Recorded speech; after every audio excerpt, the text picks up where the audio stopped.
The Eternal Abyss, a realm holding even harder towers than the Pit of Misery. Amongst the many horrifics present here, one caught my attention the most. Tower of Quite Devious. This tower is very punishing due to its large insta-kill spinners that prevent you from saving on a lower floor, and is even used as an obstacle you have to dodge. The gameplay is somewhat technical and consists of awkward wraparounds, truss and ladder flicks, lodges, and spinners. It's rated mid-horrific on the difficulty chart, bringing us ever so closer to the unreal difficulty.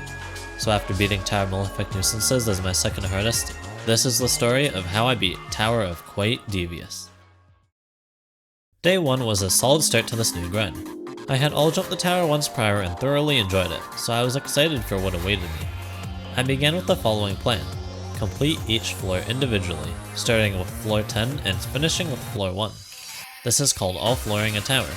It gives a good idea of how hard each floor is, builds consistency on each one, and gives an opportunity to fine-tune strategies for a lot of jumps.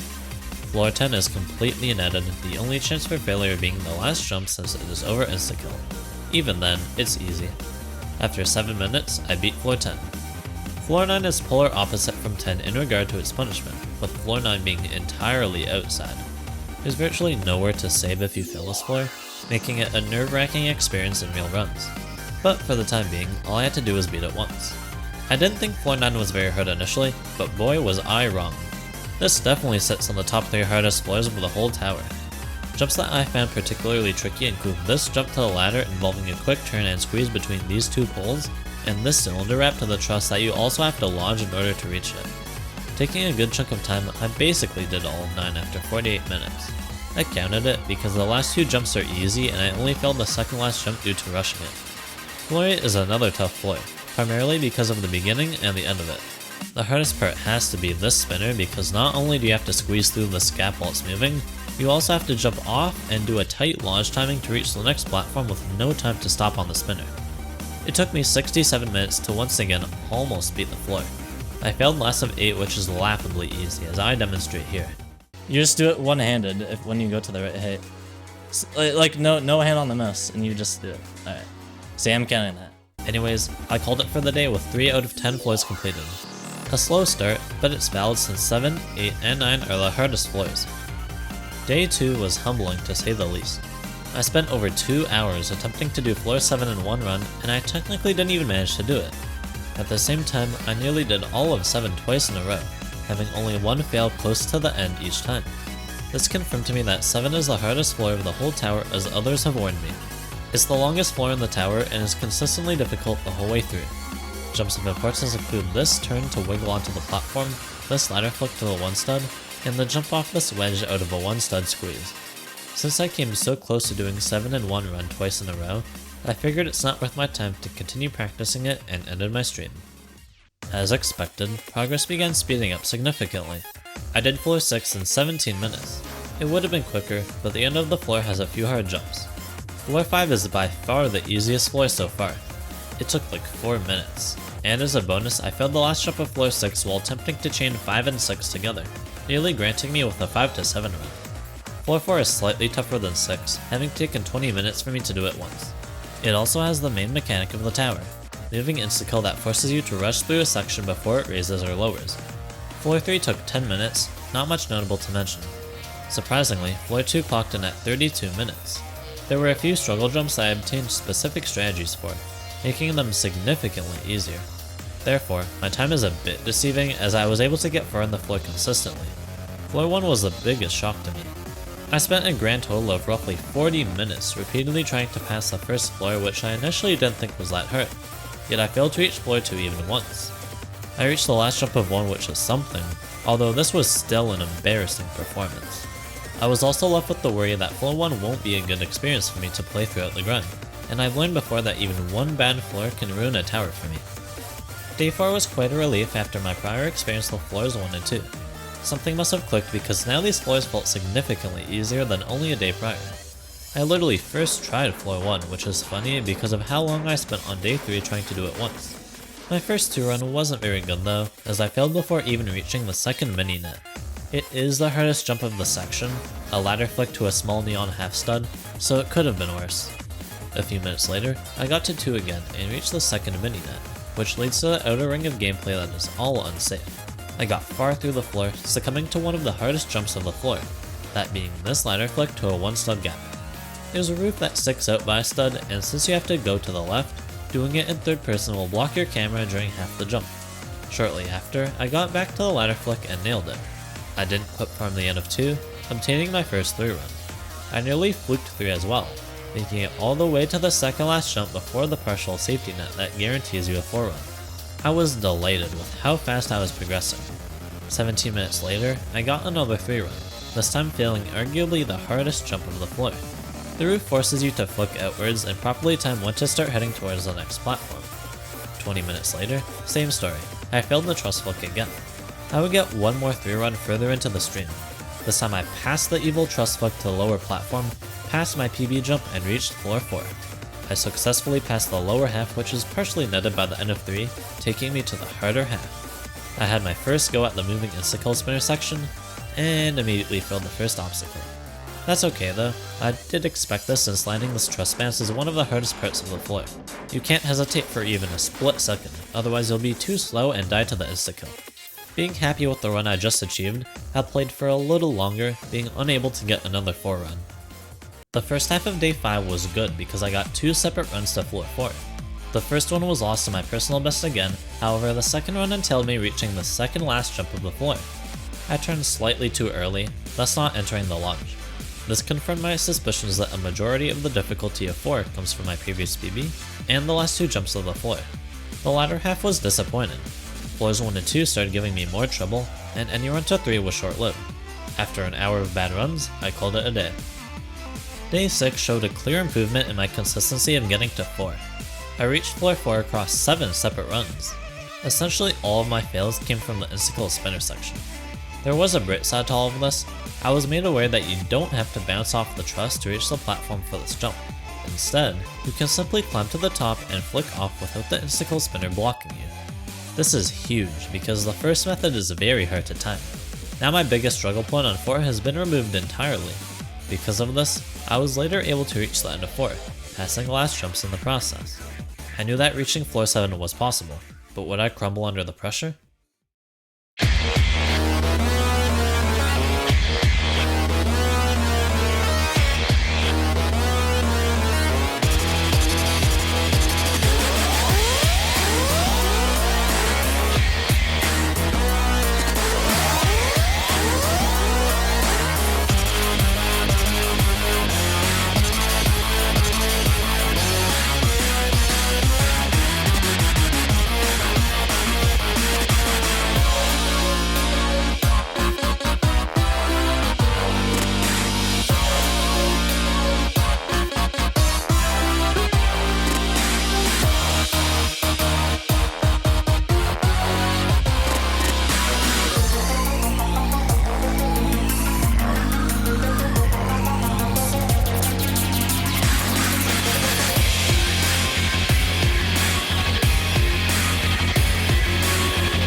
Nope. In fact, I made it over halfway through floor 7 before succumbing to a relatively hard jump. This was amazing progress for my first 7 run since it's the hardest floor. I also fluked floors 5 and 6, but that was honestly expected. Oh, and I got another run to 5 immediately after. Unfortunately, it abruptly ended due to a funny ragdoll. What? Are you kidding me? A ragdoll, bro? Like, what am I supposed to do about that? Day 7 was uneventful. I only got 1 run to floor 4 due to my struggle with floors 2 and 3. I'm pretty certain I only failed because I got stunned while flicking off the truss, but at least I recognized this and changed how I do the jump to prevent that from occurring again. Later on, I practiced 3 and 4 briefly, moving on to some much needed 7 and 8 practice. I focused on 7B, which is the upper half above the insta-kill spinner. This is where the hardest gameplay lies. After doing 7B in 1 run, I started practicing 8 with my goal for the rest of the day being to do a run from 7B to floor 9. Unfortunately, floor 8 was giving me a rough time, so I couldn't even do 8 on its own. Day 8 didn't go much better. I was getting to 4 more than on day 7, however I was having very avoidable fails, plus a fling off the last jump before. Eventually, I got to floor 5, yet it was for nothing because I walked off floor 6 due to carelessness. and started loop failing only because of a singular jump. This squeezed to a truss. No matter how hard I tried, I could not get onto the truss. It was completely out of nowhere, so I started getting frustrated until I messed up and fell onto the insta-kill spinner. I was done for the day after that embarrassing performance. Day 9 went significantly better than the previous 2 days. I was consistently getting to 4, and after finding a better strategy for this part of the moving insta-kill section, I was able to reach 5. I easily got up to 7, succumbing to this jump out of the 1 stud gap because I turned too early and scraped the wall. The next run, I got right back to floor 7 and reached the B side again. I did the jump I had just failed, reached my personal best, and passed it. I was doubtful that I could fluke the rest of the floor because there's still several hard jumps left. But I pressed onwards, landing the scary exit out of the lodge and the ladder flick to a platform in between a tight gap. I reached this high jump to a neon ledge, which I sadly failed. It is definitely one of the hardest jumps on the entire floor, so I knew there was a good chance I would lose my run here. You have to turn very tightly or else you won't reach the ledge at the peak of your jump to climb it. I did some 7B practice, and after struggling a bit on 1 to 3, I reached floor 7 yet again. Remember that prior to this, I only had a singular run up to floor 7, meaning I had quadrupled my 7 runs. This attempt was short-lived, however, as I fell trying to position myself at the correct angle for the dismount off this truss. At least I had this hilarious save. Oh. No. Oh. What? How would I live? I thought I was dead there. It would have been cool if I got back up to 7, but I failed the last unsafe jump of 6 because it's hard to get the required height consistently. Day 10 went more like days 7 and 8.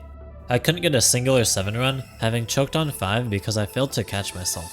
My consistency on 1 to 3 had deteriorated. Funnily enough, I probably felt most confident on floor 4 this day, which was some sign of positivity at least. This was probably my worst day yet. My best run was till the middle of floor 3. I had failed 2 and 3 an unbelievable number of times without even getting one floor 4 run. This day was a nice change of pace.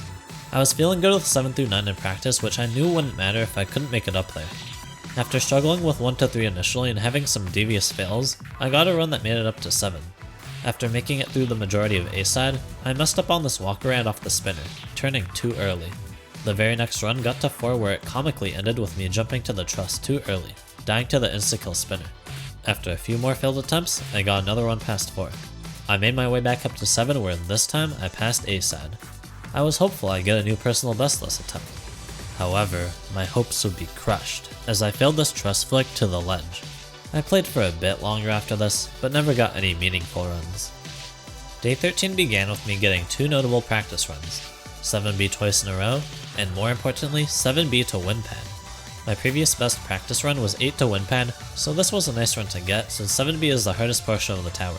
Runs started off slow with the standard 1 to 3 loop fail for 30 minutes or so.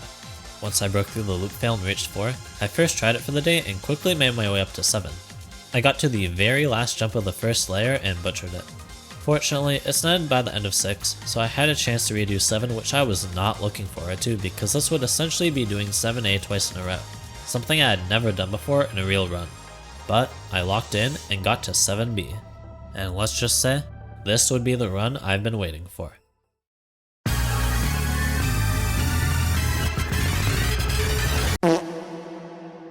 Sorry, I lied to you guys. This should have been my first 8 run, but I got so incredibly nervous that I failed an easy jump. Oh well, hopefully next session will go better. Yeah, a few more runs and then I'm gonna call it. 8 run would be nice. I doubt it. See, at the end of my sessions, I just always play bad.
What? I just pulled off the greatest fluke of my life. All that's remaining is netted gameplay and a singular long jump over insta-kill to reach the win pad. I had to contain my excitement a little longer to make sure I didn't have the biggest choke ever.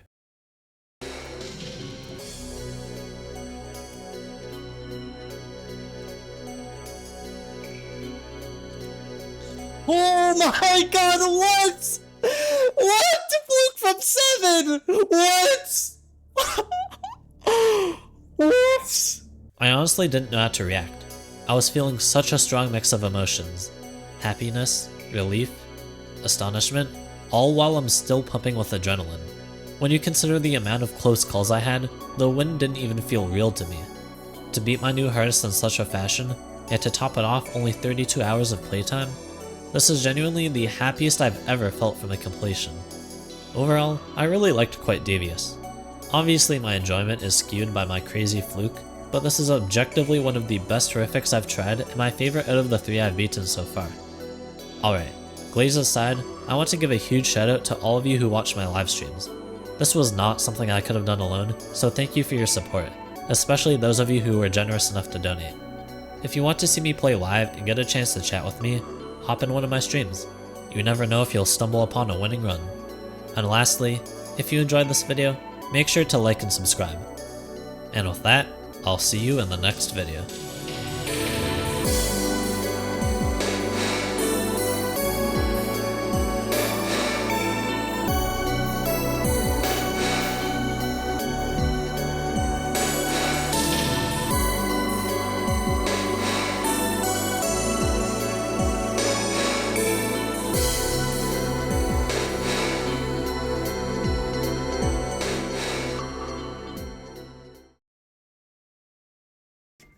Yeah. Eyes on Yo, you! why did McDonald's? Run! Bro, I don't. What is happening? Oh, my eardrums!